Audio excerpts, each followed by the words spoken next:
विदर्भाच्या इतिहासाशी संबंधित श्रीमंत राजे रघुजी भोसले यांची ऐतिहासिक आणि सोन्यानं मढवलेली तलवार यंदाच्या गणेशोत्सवापूर्वी नागपुरात आणण्याचे प्रयत्न सुरू आहेत। एप्रिल 2025 मध्ये लंडन इथे लिलावासाठी आलेली ही तलवार महाराष्ट्र शासनानं बोली लावून विकत घेतली आहे।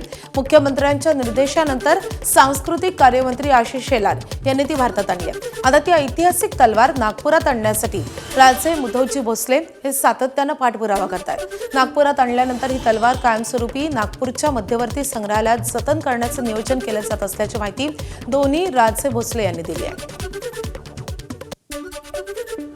सोबत नागपूरचे राजे मुधोजी राजे भोसले आहेत। मुधोजी राजे जे रघुजी राजेंची ऐतिहासिक तलवार होती ती भारतात आणण्याचे प्रयत्नही होते। आता ती लवकरच नागपुरात आणली जाईल का आणि त्या संदर्भात काय प्रयत्न होत आहे?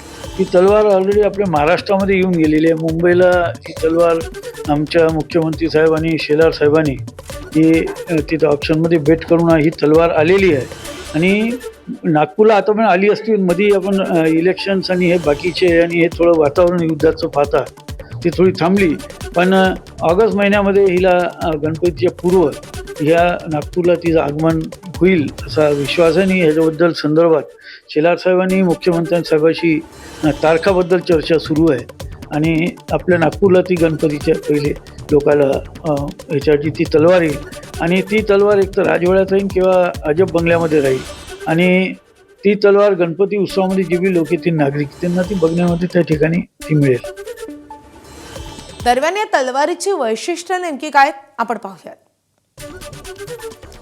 तर श्रीमंत राजे रघुजी महाराज भोसलेंची ही ऐतिहासिक तलवार आहे।